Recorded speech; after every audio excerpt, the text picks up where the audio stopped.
आणि भारतीय जनता पार्टी किंवा जनसंघ घराघरापर्यंत पोहोचवला आणि आज त्या पक्षाचं वटवृक्ष झालेलं आहे. आणि जेव्हा वटवृक्ष झालं तेव्हा मात्र बाहेरचे लोक येऊन, काँग्रेसचे लोक येऊन आम्हाला शहाणपण शिकवतात, आमचे तिकीटं कापतात. त्याचं आमचं दुःख आहे. डॉक्टर परिणय फुके यांच्या एकदम जवळचे व्यक्ती आहात, तुम्ही त्यांचे निकटवर्ती आहात आणि तुमची उमेदवारी कुणी कापू शकत नाही किंवा तुमच्याशिवाय भारतीय जनता पक्षामध्ये कोणाला उमेदवारी मिळणार नाही अशा राजकीय वर्तुळामध्ये चर्चा होत्या.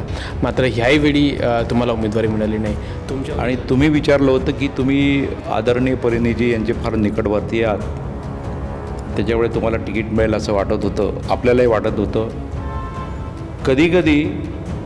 कधी नेत्यांना वाटत असेल की जवळच्या माणसाला बनवू नये, तर याविषयी तुमचे चांगले संबंध आहेत त्यांच्याशी, त्यांनाच विचारावं. त्यामुळे मी याच्यावर काही बोलू इच्छित नाही. त्या निवडणुकीला तुम्ही भारतीय जनता पक्षाचे जिल्हाध्यक्ष होते, मात्र तरीही तुम्ही भाजपच्या उमेदवाराच्या पाहिजे तसा प्रचार केले नाही, अविनाश ब्राह्मणकरांच्या काम केले नाही, अशा सुद्धा अनेक राजकीय वर्तुळामध्ये चर्चा आम्ही ऐकलं. मी माझी तयारी केलेला माणूस, जिल्हाध्यक्ष असलेला माणूस, त्याचा फॉर्म भरण्यापासूनच त्याला मदत केलेली आहे. पण दुर्दैवाने अविनाश ब्राह्मणकर किंवा त्याची पेरलेले माणसं जर अशी प्रतिक्रिया देत असतील तर मी ते नकारतो. आणि पुन्हा त्यांना 2029ला लढायचं असेल. मेहनत तुम्ही केली आणि आता जेव्हा फळ खाण्याची वेळ आली त्यावेळेस पक्षानेच पाठ फिरवली असं काहीसं तुमच्यासोबत झालं. राग येतो पक्षाचा की तुम्ही एवढ्या वर्षापासून काम करत आहात आणि मात्र आता फळ खाण्याची वेळ आली आहे, त्यावेळी दुसऱ्याला उमेदवारी मिळाली. राग येत नाही, पण चिंता वाटते. या पक्षाची चिंता अशी वाटते, एकाच माणसाला जो आपला माणूसच नाही आहे, आयातीत माणूस आहे, पार्सल आहे, NCPचा माणूस आहे, NCPचा गटनेता आहे आत्ता, पण त्या माणसाला जर तुम्ही तिकीट देत असाल तीनदा, तर माझ्यासारख्या सामान्य माणसाच्या मनात नक्की प्रश्न उद्भवेल की इतर समाजांनी काय करायचं. इतर पण समाज आहेत ना इथे. 2029ची सीट मी 100% मागणार. आणि जर पक्षांनी जर नाकारली आणि माझ्यासोबत जर माझ्या संघर्ष मोर्चांनी जर म्हटलं, त्यांनी म्हटलं की तुम्हाला लढायचं आहे, तर मी 100% लढणार. हे मात्र निश्चित आहे. किती दिवस वाट पाहिजे आम्ही, केव्हा तरी लढायलाच पाहिजे ना, कारण लढलो नाही तर जिंकणार नाही. 50% चान्सेस वाढतील. त्यामुळे आमचा निर्णय पक्का आहे. आमची स्थिती अशी झालेली आहे की भारतीय जनता पार्टी आम्हाला आपली स्वतःची मक्तेदारी समजते, व्होट बँक समजते, फिक्स डिपॉझिट समजते. त्याच्यामुळे त्यांना असं वाटतं की हे आम्हाला सोडून कुठे जाणार. नमस्कार, मी संघर्ष. आपण झकास मराठी पाहत आहात. महाराष्ट्रामध्ये स्थानिक स्वराज्य संस्थांच्या निवडणुका झाल्या आहेत. महाराष्ट्रामध्ये पावसाळी अधिवेशन सुरू आहे. तिकडे केंद्रामध्ये सुद्धा पावसाळी अधिवेशन सुरू आहे. मात्र त्या ठिकाणी अधिवेशन सुरू असताना इकडे भंडारा जिल्ह्यामध्ये कोहडी समाजाचा एक भव्य मेळावा 30 जूनला आयोजित करण्यात आला होता. त्या मेळाव्याची चर्चा संपूर्ण जिल्हाभर सुरू आहे. नेमकं कोळी समाजातील जे लोक आहेत ते त्या ठिकाणी जवळपास 3 ते 4 हजार लोक त्या मेळाव्याला उपस्थित झाले होते. आणि कुठंतरी समाजातील लोकांना राजकीय प्रतिनिधित्व कशा पद्धतीनं मिळवता येईल, कशा पद्धतीनं, कारण गेल्या अनेक वर्षांपासून राजकारणामध्ये हा समाज आधी सक्रिय राहायचा, मात्र गेल्या अनेक वर्षांपासून राजकारणामध्ये मोठी पदं ह्या समाजातील लोकांना मिळाली नाही. त्यामुळे सर्वच पक्षातील लोक त्या ठिकाणी उपस्थित झाले आणि कुठंतरी राजकीय विकास आणि सामाजिक विकास ह्या समाजाचा कसा होईल ह्या उद्देशाने तो मेळावा घेतला. जो मेळावा ज्यांच्यामुळे यशस्वी झाला असे भारतीय जनता पक्षाचे माजी जिल्हाध्यक्ष आणि कोळी समाजाचे जे अध्यक्ष आहेत ते प्रकाश बाळबुद्धे यांच्याशी आज आपण चर्चा करणार आहोत. नेमका कशा पद्धतीनं हा कोळी पाटील संघर्ष मंच त्यांनी सुरू केला आणि कोळी पाटलांना संघर्ष मंच सुरू करण्याची गरज भंडाऱ्यामध्ये का पडली, ह्या सगळ्या विषयांवर आज आपण चर्चा करणार आहोत. तुमच्यासोबत स्वतः आज चर्चा करण्याकरिता प्रकाश भोयर. प्रकाश, स्वागत आहे आपलं झकास मराठीवर. नमस्कार. खरं तर तुमचं अभिनंदन. खूप सुंदर असा कार्यक्रम काल कोळी समाजाचा सोहळा तुम्ही आयोजित केले. नेमकं मी तोच सुरुवातीलाच म्हटलं की कोळी समाजाला एक संघर्ष मंच अशा पद्धतीनं, कारण तुम्ही आधीच एका संघटनेमध्ये काम करत आहात, तुम्ही त्या कोळी समाजाचे संघटनेचे अध्यक्ष आहात. एक संघर्ष मंच का बरं सुरू करावं लागलं? यामागची भूमिका अशी आहे की आमचा हा समाज कोळी पाटील समाज जुना एक मालगुजारी समाज आहे आणि आमच्या समाजाचं वास्तव्य भंडारा, गोंदिया, चंद्रपूर, गडचिरोली या 4 प्रमुख जिल्ह्यामध्ये 432 गावांमध्ये आहे. याशिवाय बालाघाट जिल्ह्यामध्ये मध्य प्रदेशमध्ये 46 गावामध्ये वास्तव्य आहे. काही लोक नोकरीनिमित्त नागपूरला पण राहतात, मुंबईला राहतात, तो वेगळी गोष्ट.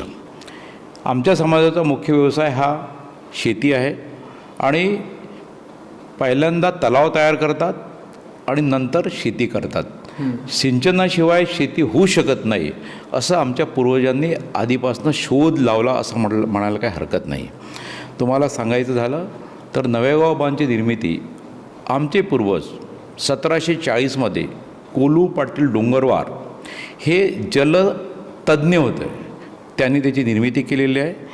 त्यांची टेक्नॉलॉजी वापरून अंबाझरीचा तलाव नागपूरचं सुद्धा तयार करण्यात आलेला आहे, भोपाळचा पण तयार करण्यात आलेला आहे आणि याशिवाय आमच्या समाजातील शेतकरी कुटुंबांनी, मालगुजार लोकांनी, पाटील लोकांनी 3600 तलावांची निर्मिती या 4 जिल्ह्यामध्ये केलेली आहे. समाज आमचा प्रगल्भ आहे, सुसंस्कृत आहे, स्वयंभू आहे. सर्व शेतीचे नवीन तंत्रज्ञान कोणी वापरत असेल तर आमचा समाज करतो. उत्कृष्ट शेती कोण करत असेल तर आमचा समाज करतो. जेव्हा लँड होल्डिंग कमी होत गेली तेव्हा या समाजाच्या लक्षात आलं की सर्व कुटुंबातील लोक शेतीवर जर राहिले तर त्याची आर्थिक परिस्थिती खराब होऊ शकते. म्हणून आमच्या समाजाने असा निर्णय केला की 4 मुलं असतील तर त्यापैकी 3 मुलं हे नोकरी करतात, एकच माणूस शेती करतो. अशा पद्धतीचे समाजाने सुशिक्षितसुद्धा खूप आहे. मोठ्या प्रमाणात शिक्षक आहेत, डॉक्टर्स आहेत, इंजिनियर्स आहेत, फॉरेनमध्ये सुद्धा खूप लोक आहेत. त्यामुळे या समाजाकडे बघताना आपल्या लक्षात येईल की 2000पर्यंत या समाजाचे 6 आमदार होते. 1957मध्ये अर्जुन पाटील समरीत, 1967मध्ये आमचे शामराव बापू कापगते, 1972मध्ये मार्तंड पाटील कापगते, 1990 ते 2000 डॉक्टर हेमकृष्ण कापगते, 95 ते 2000 दयाराम बापू कापगते आणि त्या पिरियडमध्ये परत हेमकृष्ण कापगते आणि 1996 ते 2001 आमच्या इंदुताई नाकाडे MLC होत्या. म्हणजे आपण 2000पर्यंतचा जर काळखंड बघितला 50 वर्षाचा मागचा, तर आमच्या समाजाचे 6 आमदार होते. त्यापैकी 2 आमदार हे काँग्रेस समाजाचे होते आणि 4 हे भारतीय जनता पार्टीचे होते.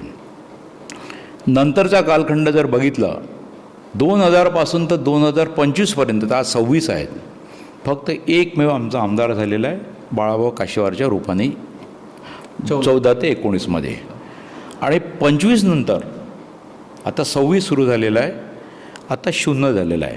म्हणजे आमचा जो स्ट्राईक रेट होता 6चा तो आम्ही 1वर आलो आणि 1वरून आता 0वर आलो. तर याचं कुठंतरी चिंतन व्हायला पाहिजे.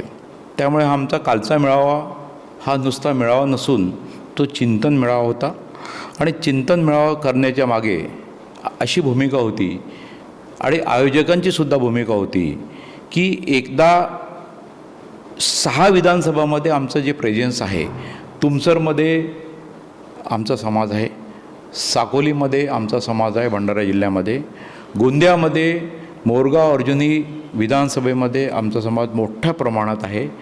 त्यानंतर चंद्रपूरमध्ये चिमूर विधानसभेमध्ये मोठ्या प्रमाणात आहे, ब्रह्मपुरी विधानसभेमध्ये सुद्धा मोठ्या प्रमाणात आहे. हे 5 झाले आणि 6वं म्हणजे गडचिरोली जिल्ह्यामध्ये आरमोरी विधानसभेमध्ये मोठ्या प्रमाणात आहे. बल्लारशामध्ये पण आहे, पण त्याची संख्या फार कमी आहे. 6 विधानसभेवर इम्पॅक्ट करणारा हा आमचा समाज आहे. आणि या व्यतिरिक्त 2 लोकसभा जे भंडारा गोंदिया आणि चिमूर गडचिरोली या 2 लोकसभामध्ये इम्पॅक्ट करणारा आमचा समाज आहे. दुसरं, आमच्या समाजाचा मोठे कास्तकार होते, मालगुजार होते, ते एम्प्लॉयर होते. त्यामुळे 12 बलुतेदाराचे पोशिंदे असं सुद्धा आमच्या समाजाकडे बघितलं जातं.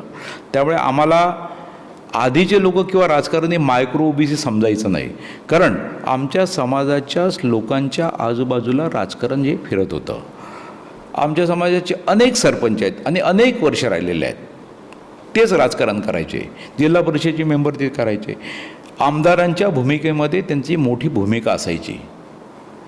पण हा असा प्रभावी समाज, आजची स्थिती आपण बघितली या 75 वर्षामध्ये तर अत्यंत दुर्दैवी झालेली आहे. त्यामुळे याचं चिंतन करण्यासाठी हा मेळावा आम्ही आयोजित केलेला होता. आणि याच्यासाठी संघर्ष जो शब्द दिलेला आहे की या समाजावर सातत्याने अन्याय केलेला आहे. अन्याय कोणी केलेला आहे? एका पक्षाने केलेला नाही आहे, सर्व पक्षांनी या समाजावर अन्याय केलेला आहे. कालच्या मेळाव्याला सर्व पक्षीय लोक होते. 100% कालच्या मेळाव्याला सर्व पक्षीय होते. भारतीय जनता पार्टी जे होते, काँग्रेसचे होते, NCP जे होते, शिंदे सेनेचे पण होते. त्यामुळे हा सर्व पक्षीय आम्ही एकत्र येऊन तो संघर्ष मंच आम्ही स्थापन केला सगळ्यांनी. आणि यापूर्वी आपल्याला सांगू इच्छितो की 6 विधानसभामध्ये आमच्या अनेक बैठका झाल्या. आमची 300 लोकांची कोर कमिटी आहे.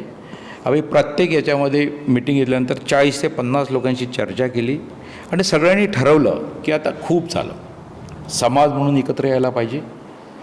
आणि 80% समाज साधारण आमचा भारतीय जनता पार्टीसोबत आहे, 20% समाज साधारण काँग्रेस आणि NCP सोबत आहे. आमची स्थिती अशी झालेली आहे की भारतीय जनता पार्टी आम्हाला आपली स्वतःची मक्तेदारी समजते, व्होट बँक समजते, फिक्स डिपॉझिट समजते. त्याच्यामुळे त्यांना असं वाटतं की हे आम्हाला सोडून कुठे जाणार. कारण आमचे जे पूर्वज आहेत, आमचे जे श्रद्धेय आहेत, शामराव बापू कापगते साकोली भंडारा जिल्ह्यामध्ये, नवरगावला बालाजी पाटील बोरकर चंद्रपूर जिल्ह्यामध्ये, सावरगाव म्हणून एक आहे तिथे आमचे केशवराव पाटील नाकाडे, विसोऱ्याच्या स्थानी धनंजय पाटील नाकाडे, या लोकांनी आपल्या घरातून संघ, जनसंघ आणि भारतीय जनता पार्टी मोठी केली. आपले जे काही रिसोर्सेस आहेत ते त्यांनी पूर्ण समाजाला दान करून टाकले. आमच्या शामराव बाबूच्या वाड्यामध्ये तुम्ही त्या पिरियडमध्ये केव्हाही गेला असाल तर 100 लोक रोजचे जेवलेलेच आहेत. नवरगावला बालाजी पाटलांच्या वाड्यामध्ये 100 लोक जेवलेले आहेत, केशवराव पाटलांकडे जेवलेले आहेत. हे सगळे त्याच्यातून संघधार्जी नसलेला आमचा समाज आहे. आणि या भावनेतूनच आम्हाला सुद्धा त्या पक्षाने न्याय करून आमचे 2000पर्यंत आमदारसुद्धा केलेत. तशा परिस्थितीमध्ये सुद्धा काँग्रेसचे 2 निवडून आले, तर काही घराणे जे होते काँग्रेसचे ते काँग्रेसमध्ये आत्ता पण आहेत. अशा परिस्थिती आहे. मात्र 2000 नंतरची परिस्थिती अत्यंत वाईट आहे. आमच्यावर सातत्याने अन्याय केल्याची आमची भावना आहे आणि डिझाईन करून आमच्यावर अन्याय केलेला आहे. फार उदाहरण म्हणजे तुम्हाला सांगतो की आमच्या समाजामध्ये सामूहिक विवाहाची एक पद्धत होती. 100, 150, 200 सामूहिक विवाह राहायचे. त्यामध्ये जोडप्यांकडनं जुजबी रक्कम 2500 किंवा 5000 घेतली जायची आणि मग मंडळ ते काम करायचं, पण त्यांचं कॉन्ट्रीब्युशनही घेतलं जात होतं. नंतरच्या काळामध्ये आदरणीय प्रफुल्लभाई पटेल यांनी सुरू केला मेळावा, आदरणीय नानाभाऊ पटोले यांनी सुरू केला. आणि काय केलं, त्या जोडप्यांकडनं 1 रुपया पण घेतला नाही. त्यांना TV दे, फ्रीज दे, भांडे दे अशा सवयी लावल्यात. 2-3 वर्षे चालवले, मेळावे बंद केले, आता पूर्ण बंद झाले. जेव्हा आमचं समाज हा मेळावा सुरू करायला जातं तेव्हा आता ते लोक विचारतात की तुम्ही आम्हाला काय देणार, TV फ्रीजची काय व्यवस्था आहे का. म्हणजे तुम्ही जर डिझाईन बघितलं तर हे सामूहिक मेळावे कोळी समाजाचे त्यांना बंद करायचं होतं म्हणून यांनी सुरू केलेला आहे असा आमचा आरोप आहे. आणि आमच्या समाजाचे जेवढे मोठे लोक होते त्यांचं कसं खच्चीकरण करता येईल तो प्रयत्न केलेला आहे, या लोकांनी केलेला आहे. उदाहरणार्थ भारतीय जनता पार्टीपासून आपण जर सुरू केलं की जेव्हा यांना कॅन्डिडेट मिळत नव्हते तेव्हा आमच्या शामराव बापू कापगतेंना कितीदा लढवावं, 5दा विधानसभेला जनसंघाने आणि 1दा लोकसभेला. उमेदवार मिळत नव्हता तेव्हा ते लढवायचे आणि स्वखर्चाने लढवायचे. तेव्हा 1967मध्ये आमचे शामराव बापू कापगते निवडून आले. तुमच्या लक्षात असेल की 1967मध्ये जनसंघाचे 4 आमदार निवडून आले होते. त्यापैकी एक आमचे शामराव बापू कापगते होते, दुसरे मानकर गुरुजी होते, तिसरे रामभाऊ माळगे होते आणि चौथे हशू अडवाणीजी होते.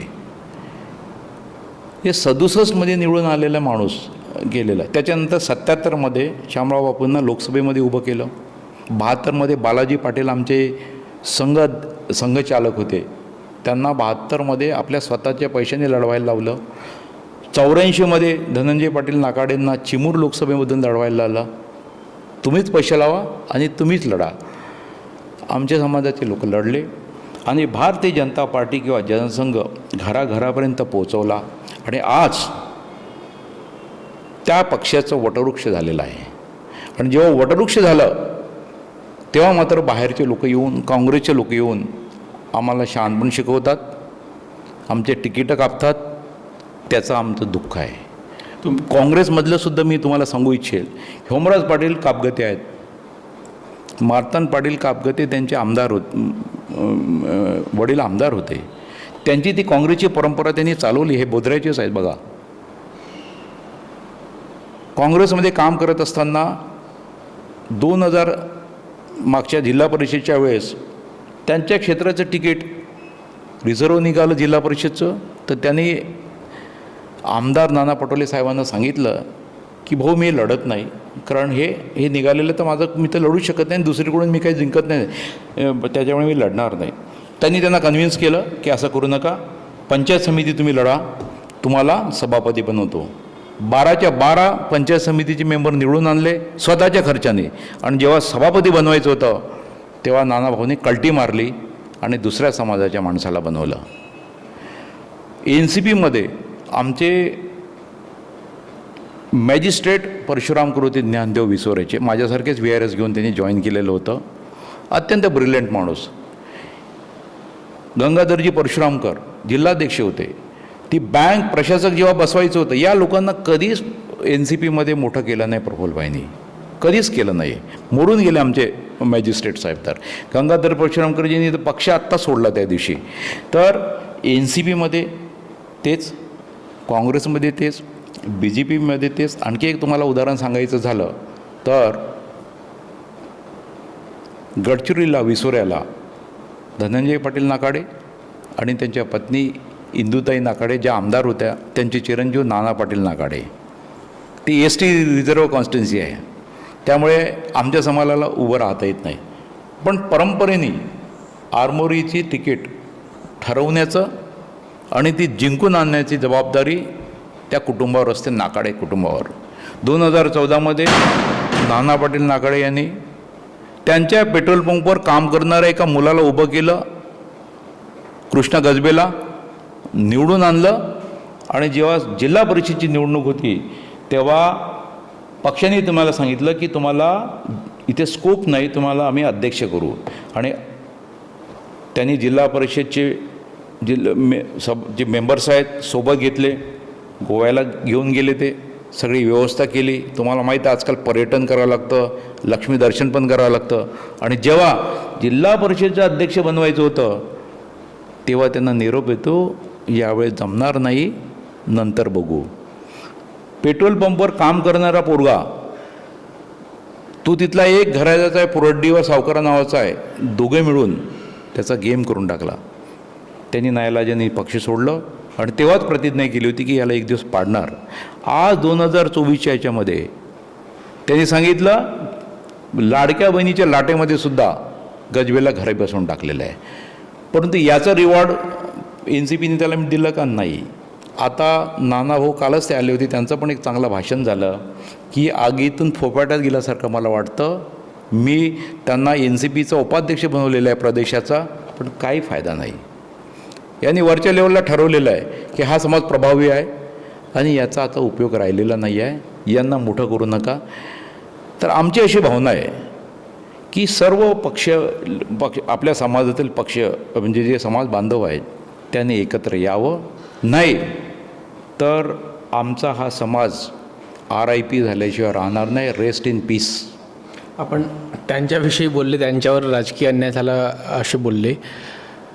तुम्हीसुद्धा गेल्या 2-1.5 दशकांपासून तुम्ही भंडारामध्ये भारतीय जनता पक्षामध्ये ॲक्टिव्ह राजकारण करता. तुम्ही भंडारा जिल्ह्याचे भारतीय जनता पक्षाचे अध्यक्षही राहिले आहात. 2019ला भारतीय जनता पक्षाकडून तुम्हाला उमेदवारी मिळेल अशा चर्चा होत्या, मात्र त्यावेळी स्वतः फोके साहेब लढले. त्यानंतर आता 2024ला तुम्हाला उमेदवारी भारतीय जनता पक्षाची अधिकृत होऊ शकते अशाही चर्चा होत्या, मात्र त्याही वेळी तुम्हाला उमेदवारी मिळाली नाही. आता 8 दिवसाआधी विधान परिषद निवडणुका झाल्या स्थानिक स्वराज्य संस्थांच्या. त्या ठिकाणी तुम्हाला उमेदवारी जवळपास कन्फर्म असं लोकांमध्ये चर्चा होती की तुम्हाला कन्फर्म आहे, मात्र त्याही ठिकाणी तुम्हाला उमेदवारी मिळाली नाही. अशा चर्चा होत्या की तुम्ही डॉक्टर परिणय फुके यांच्या एकदम जवळचे व्यक्ती आहात, तुम्ही त्यांचे निकटवर्ती आहात आणि तुमची उमेदवारी कुणी कापू शकत नाही किंवा तुमच्याशिवाय भारतीय जनता पक्षामध्ये कोणाला उमेदवारी मिळणार नाही, अशा राजकीय वर्तुळामध्ये चर्चा होत्या. मात्र ह्याही वेळी तुम्हाला उमेदवारी मिळाली नाही. याविषयीची प्रतिक्रिया तर ज्यांचं तुम्ही आपण नाव घेतलेलं आहे त्यांनाच विचारायला पाहिजे. हे खरं आहे की 2019ला मी तिकीट मागत होतो, पण ऐनवेळी असं ठरलं की नाना पटोलेंना कोण हरवू शकतं, तर नेमके परिणयजी मिनिस्टर झाले होते, जोमात काम सुरू झालं होतं, दोन्ही जिल्ह्याचे ते पालकमंत्री होते. त्यामुळे पक्षाने त्यांना वेळेवर सांगितलं की तुम्ही लढायला पाहिजे आणि त्यांनी लढवलं असं आम्हाला सांगण्यात आलं. एकजुटीने आम्ही त्यांच्यासोबत राहिलो. तुम्ही सगळ्यांनीच बघितलं असेल की जिथं आपण इथं बसलेलं आहे हे माझं कार्यालय संपूर्ण माझ्या घरीच राहायचे, ते संपूर्ण त्यांनी वापरलं. आम्ही जे काही आमच्याकडे तयारी होती ती पण वापरली सगळ्यांनी त्यांच्यासाठी. पण दुर्दैवाने आपण हारलो, ठीक आहे. नंतर 2024मध्ये त्याच्या आधी मी तेव्हा जिल्हाध्यक्ष होतो मी. मला वाटत होतं की मला 2024ची तिकीट मिळेल, कारण 19 मिळाले नाही. आणि पार्लमेंटरी बोर्डाची सगळी मिटिंग झाली, कळालं, मला इन्फॉर्म पण केलं तुम्हाला लढायचं आहे. पण ऐन शेवटच्या दिवशी एक पार्सल आमच्याकडे पाठवण्यात आलं NCPकडनं आणि त्यांना सांगितलं की या अविनाश ब्राह्मणकरचं तुम्हाला प्रचार करायचा आहे. 100 रुपयाची पावती फाडली आणि आमचा उमेदवार बनवलं. तुम्ही अनेक लोकांचे इंटरव्ह्यू त्या काळात घेतला, मला माहीत आहे. तुमच्या त्या इंटरव्ह्यूमुळे 2-4 लोकांना आम्ही बऱ्याच लोकांना निष्कासित पण केलं, पक्षातनं बंडखोरी केलीत. पण सगळी जबाबदारी मी माझ्यावर घेऊन मला तेव्हा पण सांगण्यात आलं की इथं जातीचं समीकरण आहे. एक जातीला दुसऱ्या जाती लोहे को काट सकता है, इसको लढाना पडता है. आमची लढाई एका पर्टिक्युलर नेत्याच्या विरोधात आहे. तेव्हा पण आम्हाला समजवण्यात आलं, आम्ही समजलो, पार्टीचं काम केलं, पार्टीशी प्रामाणिक राहिलो आणि करत राहिलो. दुर्दैवाने हा सुद्धा उमेदवार निवडून आला नाही. याचं कारण असं आहे, तुम्हाला सांगतो. इतिहास आहे साकोली विधानसभेचा. जेव्हा जेव्हा कोळी समाजाचा उमेदवार उभा राहतो तेव्हा तो निवडून येतो. बाकीच्या समाजाची काही गॅरंटी नाही. परंतु 2दा त्यांनी ते ट्रायल केलेलं आहे आणि फसलेलं आहे. MLCबद्दल सांगायचं झालं तर MLCचं तिकीट कोणाला द्यायचं हा सर्वस्वी पार्टीचा निर्णय असतो. आणि आमच्या पार्टीमध्ये एक पद्धत आहे की सूचना आई तो सूचना बन. जो आला तो निर्णय मान्य करायचा असतो. आणि तुम्ही विचारलं होतं की तुम्ही आदरणीय परिणयजी यांचे फार निकटवर्ती आहात, त्याच्यामुळे तुम्हाला तिकीट मिळेल असं वाटत होतं, आपल्यालाही वाटत होतं. कधी नेत्यांना वाटत असेल की जवळच्या माणसाला बनवू नये, पण याविषयी तुमचे चांगले संबंध आहेत त्यांच्याशी, त्यांनाच विचारावं. त्यामुळे मी याच्यावर काही बोलू इच्छित नाही. पण मात्र एक निश्चित आहे की MLCचे तिकीट भारतीय जनता पार्टीच्या एखाद्या कार्यकर्त्याला दिली असती तर आम्हाला आनंद झाला असता. जो माणूस 2024ला आला, ज्याला तुम्ही विधानसभा लढवली, त्याच माणसाला पुन्हा जातीचं समीकरण MLCमध्ये बघितलं जातं हे मी पहिल्यांदाच बघितलं. पुन्हा त्याला दिली. एवढंच नव्हे तर ज्या दिवशी नॉमिनेशन फॉर्म भरल्या गेलं त्या दिवशी तुम्ही पण ऐकलं असेल आणि नेहमी आम्हाला ऐकवलं गेलं की पुन्हा यांना 2029मध्ये आपण लढवणार आहोत आणि तिकीट देणार आहे. एकाच माणसाला जो आपला माणूसच नाही आहे, आयातीत माणूस आहे, पार्सल आहे, NCPचा माणूस आहे, NCPचा गटनेता आहे आत्ता. पण त्या माणसाला जर तुम्ही तिकीट देत असाल 3-3दा, तर माझ्यासारख्या सामान्य माणसाच्या मनात नक्की प्रश्न उद्भवेल की इतर समाजांनी काय करायचं. इतर पण समाज आहेत ना इथे. तेली समाज आहे, मोठा समाज आहे, आमचा समाज आहे, अनेक समाज आहेत दुसरे. पवार समाज फार मोठा आहे. किंवा जुन्या एखाद्या कार्यकर्त्याला दिलं असतं तर आनंद झाला असता. बाकी कोणाशी काही वैर असण्याचं काही कारणच नाही आहे. तो भाग पूर्ण, तो हक्क आमच्या श्रेष्ठींचा असतो. यापेक्षा मी काही जास्त बोलू इच्छित नाही. राजकीय वर्तुळात चर्चा अशी आहेत की 2024ला जेव्हा त्यांना उमेदवारी झाली, जसं की तुम्ही आताच म्हटले की ते राष्ट्रवादीमधून आले, त्या निवडणुकीला तुम्ही भारतीय जनता पक्षाचे जिल्हाध्यक्ष होते. मात्र तरीही तुम्ही भाजपच्या उमेदवाराच्या पाहिजे तसा प्रचार केले नाही, अविनाश ब्राह्मणकरांच्या काम केले नाही, अशा सुद्धा अनेक राजकीय वर्तुळामध्ये चर्चा आम्ही ऐकलं. यावर तुमचं काय मत? अत्यंत दुर्दैवी ही चर्चा आहे. मी आपल्याला सांगू इच्छितो की मी एक सोडला, माझ्या लेवलचा कार्यकर्ता किंवा पदाधिकारी किंवा नेता सोडलं तर सर्वांनी बंडखोरी केली होती. त्यापैकी अनेक लोकांचं तुम्हीच मुलाखती घेतलेल्या आहेत. मी माझी तयारी केलेला माणूस, जिल्हाध्यक्ष असलेला माणूस, त्याचा फॉर्म भरण्यापासूनच त्याला मदत केलेली आहे. पण दुर्दैवाने अविनाश बामणकर किंवा त्याची पेरलेले माणसं जर अशी प्रतिक्रिया देत असतील तर मी ते नकारतो. आणि पुन्हा त्यांना 2029ला लढायचं असेल तर त्यांनी याच्यावर स्वतः क्लॅरिफिकेशन द्यावं की माझी प्रतिक्रिया नाही किंवा माझ्या माणसाचं सुद्धा हे मतसुद्धा नाही आहे. कारण मी इमानदारीने काम केलेलं आहे. आम्ही लॉयलिस्ट आहोत. आम्ही असले धंदे करत नाही. बरं, ह्या संघटनेविषयी जर आपण बोललो तर मागे बॅनर आहे, त्याच्यावर टॅगलाईन आहे, प्रथम समाज नंतर पक्ष, आणि आम्हाला भीक नाही हक्क पाहिजे. मला वाटतं कालच्या मेळाव्यामध्ये तुम्ही एक राजकीय प्रस्तावसुद्धा आपण पारित केले आहात. त्या ठिकाणी नेमका काय हा राजकीय प्रस्ताव आहे आणि ही टॅगलाईन मागचं काय मत? बघा, आपण एखाद्या ऑर्गनायझेशनमध्ये काम करतो किंवा वैयक्तिक याच्यासुद्धा एक मॅनेजमेंट टूल आहे, ज्याला SWOT म्हणतात. SWOT म्हणजे S म्हणजे स्ट्रेंथ, तुमची शक्ती काय आहे, W म्हणजे काय, तर विकनेसेस काय आहे, O म्हणजे काय, अपॉर्च्युनिटी संधी काय आहे, आणि T म्हणजे काय, थ्रेट आहेत. तर आमच्या समाजाचं आम्ही बसून 300 लोकांनी SWOT टेस्ट केली. आमचे शक्तिस्थान काय आहे, तर आमची निष्ठा, पक्षाप्रती निष्ठा अत्यंत उच्च लेवलची आमची निष्ठा आहे. जर दोन भाऊ उभे झालेत, एक भाऊ उभा झाला तो BJPमध्ये असेल आणि दुसरा जर काँग्रेसमध्ये असेल तो त्याला अजिबात मदत करत नाही. निष्ठा पक्षाशी. दुसरं प्रभावी समाज आहे, स्वयंभू आहे, हे आमचे पॉझिटिव्ह आहे. आमची त्रुटी आणि कमतरता, विकनेस काय आहे म्हटलं तर काहीच नाही आहे. आजच्या बदलत्या राजकारणामध्ये आमची जी स्ट्रेंथ होती तेच विकनेस झालेलं आहे. कारण आम्ही अति जास्त निष्ठेच्या आहारी गेलेले आहेत. पक्ष पक्ष पक्ष पक्ष करत असतो. यामुळे अपॉर्च्युनिटी काय आमच्यासमोर? शून्य. थ्रेट काय? धोकेच धोके आहेत. पुढे RIP व्हायला आलेला आहे. आमचा 6 असलेला आमदार 1 वर आला, 1 वरून 0 वर आलेला आहे. त्यामुळे आम्ही ठरवलेलं आहे की प्रथम आम्ही इतर समाज जसे विचार करतात, आम्ही पहिले समाजाचा विचार करू आणि नंतर आम्ही पक्षाचा विचार करू. हा आमचा एक नारा. एक. दुसरं, भीक नको हक्क हवा, हा कोळी समाजाचा दावा. आमच्या पूर्वजांनी रुजवलेला पक्ष आहे. आम्ही काम केलेलं आहे. आम्ही एखादे तिकीट मागतो तेव्हा आम्ही काही भीक मागतो का? आम्ही सत्तेमध्ये जर भागीदारी मागतो तर आमचा अधिकार आहे. राजकीय पक्षांना आमचे मतं चालतात, आमचं प्रतिनिधित्व चालत नाही. हे दुःख आहे.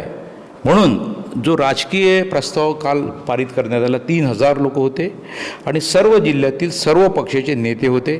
त्यामध्ये एक राजकीय ठराव सर्व मतांनी पारित केला. तो ठराव असा आहे की जे लोक ज्या पक्षात काम करतात त्यांनी तिथेच काम करावं, आपल्या विचारधारेनुसार काम करावं. मात्र काम करत असताना पक्षश्रेष्ठीकडे जर एखाद्याला कुठली तिकीट पाहिजे असेल, आमदारकीची, खासदारकीची, पदवीधरची, कुठली जिल्हा परिषदची, ते तिकीट मागावी. ते तिकीट देत नसतील तर सर्व ते समाजाने समाजाच्या तर्फे एखादा कॅन्डिडेट द्यावं, त्याला निवडून आणण्यासाठी प्रयत्न करावं. ही जमत नसेल तर गोवारी समाजाने जे करून दाखवलं मागच्या विधानसभेमध्ये, बहिष्कार टाकून द्यायचा निवडणुकीवर, मतदानच करायचं नाही, अशा प्रकारचा राजकीय प्रस्ताव पारित केला. या राजकीय प्रस्तावावर सगळ्या नेत्यांनी विचार मांडले, एकमताने मांडले आणि हा पारित झालेला आहे. त्यामुळे यानंतरची आमची भूमिका ही अशीच असणार आहे. ही चुकीची आहे का बरोबर आहे याच्यात न जाता आम्ही समाज म्हणून ही भूमिका घ्यायचं ठरवलेलं आहे आणि आम्ही हे घेणार आहोत. आपण भारतीय जनता पक्षाचे जिल्हाध्यक्ष होते आणि भारतीय जनता पक्ष वाढवण्याकरिता आपण जिल्ह्यामध्ये गेल्या 1.5 दशकांपासून काम करत आहात. आपण पक्ष संघटना मजबूत करत आहात. मेहनत तुम्ही केली आणि आता जेव्हा फळ खाण्याची वेळ आली त्यावेळेस पक्षानेच पाठ फिरवली असं काहीसं तुमच्यासोबत झालं. राग येतो पक्षाचा की तुम्ही एवढ्या वर्षापासून काम करत आहात आणि मात्र आता फळ खाण्याची वेळ आली आहे, त्यावेळी दुसऱ्याला उमेदवारी मिळाली? ते राग आणि लोभाचा प्रश्न नाही आहे. आम्ही एवढे छोटे किंवा कमी दिलाचे लोक नाहीत. आम्ही अटलजीच्या काळापासून आमचे पक्षात बघितलेले आमचे पूर्वज आहेत, वडील आहेत. राग येत नाही पण चिंता वाटते या पक्षाची. चिंता अशी वाटते की जनसंघाच्या स्थापनेपासून या पक्षाकडे, नंतर जनसंघ हा भारतीय जनता पार्टीमध्ये रूपांतरित झाला, तर या पक्षाला एक टॅग लागलेलं होतं, हे पक्ष भटजी आणि शेटजींचा आहे. मला सांगा, आमचा समाज भटजी आणि शेटजी आहे का? बापूसाहेब लाखणेकर कोणत्या समाजाचे होते? मांडकर गुरुजी कोणत्या समाजाचे होते?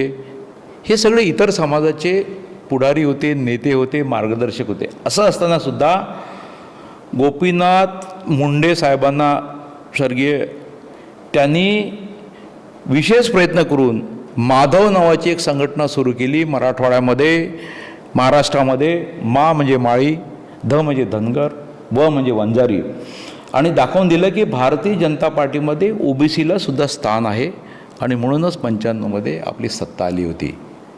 आपल्याला 45 वर्ष लागली तो टाक काढायला आणि पुन्हा आपण त्या लाईनवर जर गेलो तर आता कार्यकर्त्यांच्या मनामध्ये एक प्रश्न निर्माण झालेला आहे की भारतीय जनता पार्टी भटजी, शेटजी आणि फक्त कुणबी समाजाचीच आहे का? पवार समाजाने कुठं जायचं? तेली समाजाने कुठं जायचं? कोहळी समाजाने कुठं जायचं? वारंवार एका समाजाच्या लोकांनी जर तिकिटा मागितल्या आणि तुम्ही प्रपोर्शन बघाल, साकोली विधानसभेचे 3,25,000 मतदार आहेत. त्यामध्ये कुणबी समाजाचं मतदान 65,000 ते 70,000 आहे. त्यामध्ये सुद्धा झाडे कुणबी, खेळोली कुणबी, बावनी कुणबी आणि खैरी कुणबी असे 4 प्रकार आहेत. पण त्यामध्ये सुद्धा प्रत्येक वेळेस जो 25-30,000 मतदानही नसेल कदाचित, त्या झाडे कुणब्यांचाच विचार होतो. मग 20% जर मतदान तुमचा जर 20% पण नाही, मग 80% इतर समाज आहे. तिकीट मागताना तुम्ही समाजाच्या नावावर मागायची आणि जिंकायचं असेल तर आमच्याकडे यायचं. म्हणजे 80% मतदार तर वेगळं आहे. तुम्ही लोकसभेची सुद्धा परिस्थिती घ्या, 18.25 लाख मतदार आहे भंडारा निघून द्यायचं. किती आहे? 18.25 लाख. कुणबी समाजाचं मतदान किती आहे? 3.5 लाख, जास्तीत जास्त 4.25 लाख, म्हणजे 20% पण नाही आहे. 80% मतदान तर दुसऱ्या समाजाचं आहे ना, इतर सगळ्या समाजांचं आहे. मग तुम्हाला निवडून आणतात तर 80%, पण तिकीट मागताना मात्र मागू शकता तुम्ही. पण पक्ष म्हणून एका समाजाचा वारंवार आज कालपासून मला पवार समाजाचे अनेक नेत्यांचे फोन आले, भेटायला इच्छितात की आमच्यावर पण अन्याय झालेला आहे. 2014ला भारतीय जनता पार्टीने कोणाला उभं केलं? नाना पटोलेला. नाना पटोले कोण होते? कुणबी होते. 2019ला कोणाला उभं केलं? सुनील मेंढेला उभं केलं. कोण होते? कुणबी होते. 2024ला कोणाला उभं केलं? कुणबी होते. मग पवार समाजसुद्धा तुल्यबळ आहे आणि पवार समाजातसुद्धा शिशुपाल पटल्यासारखे, बोपचे साहेबांसारखे खासदार झालेले आहेत. तुम्ही तर तिकीट देत होते. मग तुम्हाला एकच समाज दिसत असेल तर मला चिंता वाटायला लागली की भारतीय जनता पार्टीला जर हा टॅग लागला की हा पक्ष परत एका समाजाचा जर असेल तर हे पुन्हा 50 वर्षे लागतील हे समाज जोडण्यासाठी. तर मला या समाजावर अजिबात राग नाही, पक्षावर. माझं पक्ष आहे, फक्त मात्र मला चिंता वाटते, एवढंच बोलू इच्छितो. बरं, आपण म्हटलं की पुन्हा त्या दिवशी असं साहेब बोलले की पुन्हा 2029ला अविनाश ब्राह्मणकडे भारतीय जनता पक्षाचे उमेदवार असतील आणि आपणही आता भाजपमध्ये आहात, भाजपमध्ये काम करत आहात. तुम्ही म्हटलं की आपापल्या पक्षाकडे उमेदवारी समाजातील लोकांनी मागावी, तुम्हीसुद्धा मागणार आहात. मात्र उमेदवार तर त्यांनी घोषित करून दिलं. मी 2029मध्ये खरं तर बघा रिऑर्गनायझेशन होणार आहे.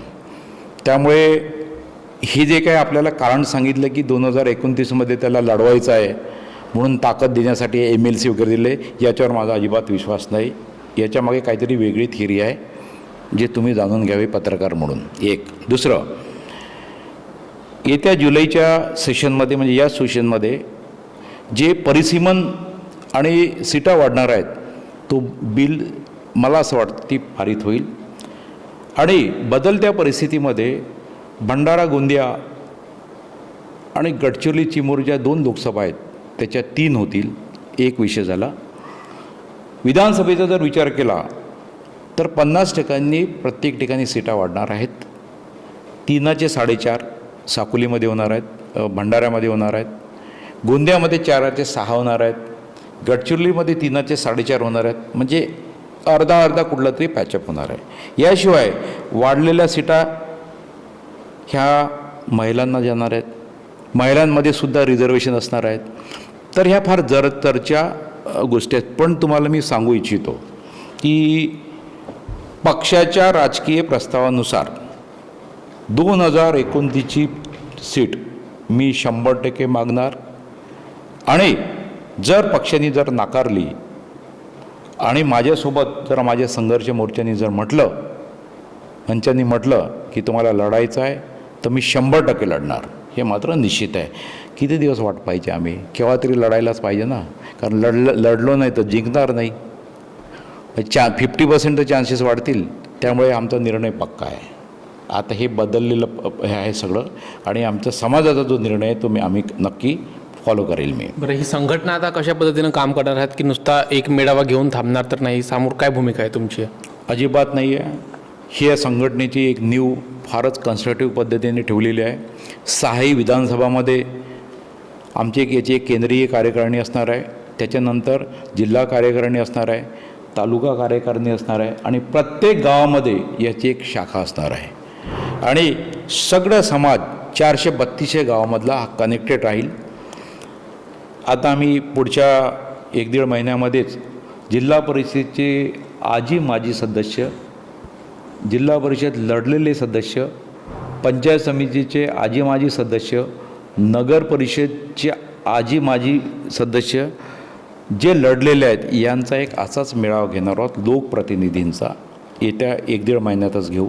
त्यानंतर दिवाळी जशी संपेल पाऊस तसा आम्ही 10,000 लोकांचा एक मेळावा ठेवणार आहोत. त्याच्यानंतर जिल्हा परिषदेच्या आपल्या पंचायत समितीच्या निवडणुका आहेत त्याविषयी आम्ही सगळ्या जिल्ह्यामधल्या जिल्हा परिषद सर्कलमध्ये जिथे जिथे आमचा समाज आहे आणि जिथे जिथे आम्ही जिंकू शकू त्याच्या मिटिंगा घेऊन आम्ही ठरवू की कुठे लढायला पाहिजे आणि कोणत्या पक्षाने लढायला पाहिजे. याबद्दलसुद्धा आमचा मोर्चा काम करेल. या व्यतिरिक्त आपल्याला सांगू इच्छितो, काल अनेक लोकांच्या मनात आलं असं की आत्ताची जी पदवीधरची निवडणूक आहे ती समाजाने निश्चित केलेली आहे की MLC जी पदवीधर आहे तीसुद्धा समाज लढवणार आहे. त्यामुळे संघर्ष मोर्चाची सुरुवात ही जरी तुम्हाला रोपटं वाटत असेल तर याचा नक्की वटवृक्ष होणार आहे. कारण जनसामान्यामध्ये जे लोक काम करत आहेत, खाली काम करत आहेत पंचायत समिती जिल्ह्यामध्ये, तर मुस्कट दाबी प्रत्येक ठिकाणी आहे. प्रत्येकाला ठिकाणी दाबलं जातं आहे. प्रत्येक वेळेस एकाच समाजाचा विचार होतो आणि तो समाज मात्र एकामेकाला बरोबर सांभाळून घेतो. सगळ्यात जास्त क्रॉस वोटिंग कशात असेल तर त्या समाजामध्ये आहे. त्याला काय दोष देऊ? त्यांना तर तुम्ही थांबवू शकत नाही. लातूर पॅटर्न ज्याला म्हणतात तुम्ही फॉलो करा लातूर पॅटर्न, तर त्यांचा पॅटर्न तुम्ही फॉलो करा. याशिवाय तुम्हाला पर्याय नाही आहे. तुमचं जर अस्तित्व टिकवायचं असेल, तुमचं जर अस्तित्व राहील तरच पक्ष राहील. तुमच्या आज आमच्याकडे एकही आमदार नाही. एक पत्र घ्यायचं असेल तर दुसऱ्या आमदाराकडे जावं लागतं. मुंबईला जायचं असेल तर त्यांच्याकडे एक हॉस्टेल तर हे मिळत नाही. तर अशी एवढा मोठा प्रगत समाज ज्यांनी गाजवलेलं आहे दोन्ही जिल्हा आणि चारही जिल्ह्यावर. आज अत्यंत दयनीय परिस्थिती आहे आमची. येणाऱ्या राजकारणामध्ये, येणाऱ्या निवडणुकांमध्ये हा तुमच्या संघर्ष जी समिती आहे, तुमच्या मंच आहे, हा प्रभावकारक ठरणार आहे? 100% ठरेल. आणि एवढंच नाही तर तुम्हाला सांगितल्याप्रमाणे मला पूर्ण विश्वास आहे की कोळी पाटील संघर्ष मंच याला येत्या काळामध्ये प्रचंड यश प्राप्त होणार आहे. कारण ही जी चळवळ आहे, ही मोमेंट आहे, ही सामान्य कार्यकर्त्यांची आहे, समाजातील जे तळागाळातील आहे, 24 तास पक्षाचं काम करतात. आणि यामध्ये जे आम्ही ठरवलेलं आहे की कोणीही आपल्या पक्षाच्या विरोधात काम करायचं नाही आहे, आपल्या विचारधारेप्रमाणेच काम करायचं आहे, तिथेच काम करायचं आहे. पण सत्तेमध्ये आमची भागीदारी पाहिजे म्हणजे पाहिजे. आणि यासाठी आमचा संघर्ष मंच, आमचे जे समाज बांधव आहेत त्यांच्या पाठीशी उभं राहणार आहे. आणि याचं आम्ही परफेक्ट प्लॅनिंग केलेलं आहे. ही आता आग लागलेली आहे, बिलकुल विझणार नाही. आणि आम्ही संघर्ष करू आणि अन्यायाविरुद्ध करू. आणि आम्हाला जे पाहिजे हक्क, कारण आमचा हक्क आहे, आम्ही भीक मागत नाही आहे, ते प्राप्त करून घेऊ. इतर समाजांशी तुमचं बोलणं सुरू आहे का? त्या किंवा इतर आणखी काही लोकांना तुम्ही ह्या मंचामध्ये किंवा एक वेगळी संघटना बनवून काही समाजातील लोकांना एकत्रित करणार आहात का, की फक्त कोळी समाजाचं ज्याच्यात काम आहे? नाही, फक्त हा समाजाचा प्रश्न नाही आहे. हा प्रश्न तुम्ही जो विचारला की मला अनेक पोवार समाजातील नेत्यांचे फोन आलेत, काही लोक मला भेटून पण गेले. तेली समाजातील लोकंसुद्धा मला अनेक लोकांनी फोन केलं, काही लोक मला भेटून पण गेले.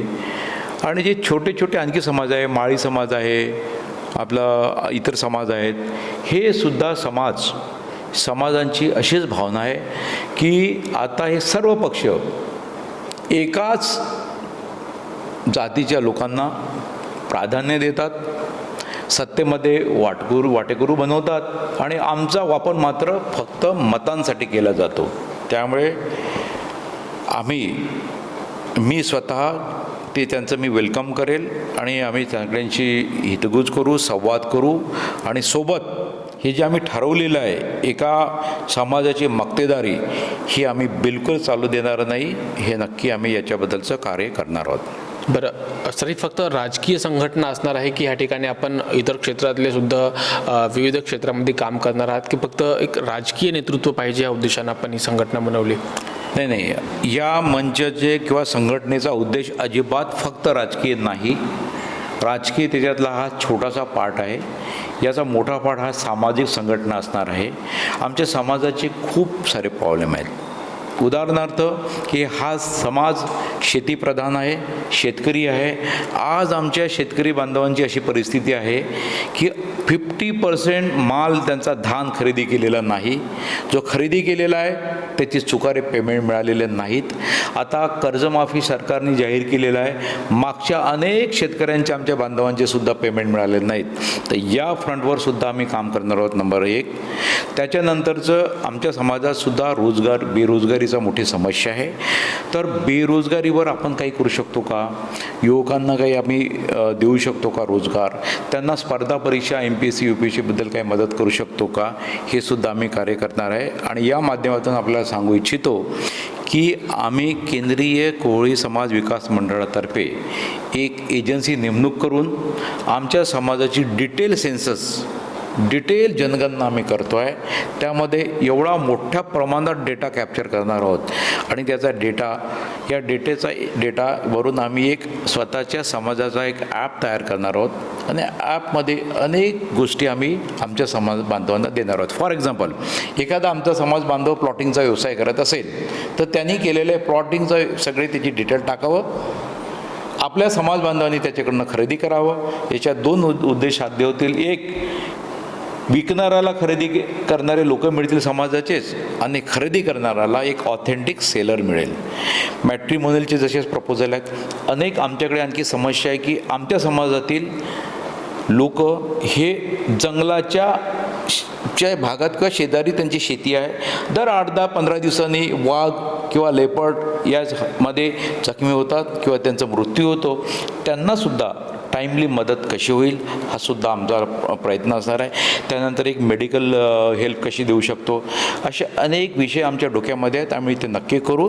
त्यामुळे फक्त आमदारकी खासदारकी याच्यामध्ये आम्ही लागणार नाही आहेत. एक समाज म्हणून आम्हाला जागृत करायचं आहे.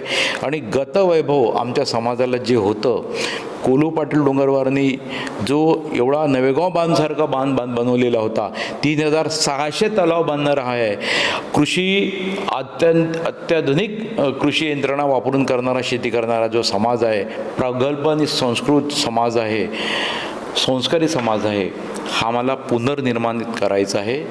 त्यामुळे ह्या मोर्चाचा किंवा मंडळाचा उद्देश हा उदात्त आणि फार मोठा आहे.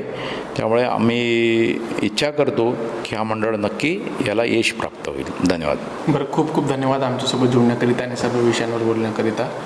तर हे होते भारतीय जनता पक्षाचे माजी जिल्हाध्यक्ष आणि कोहडी समाजाचे अध्यक्ष प्रकाश वाडगुद्दे. आपण झकास मराठी पाहत आहात आणि ही व्हिडिओ शेवटपर्यंत पाहिली त्याबद्दल सर्व प्रेक्षकांच्या मनापासून आभार. खूप खूप धन्यवाद.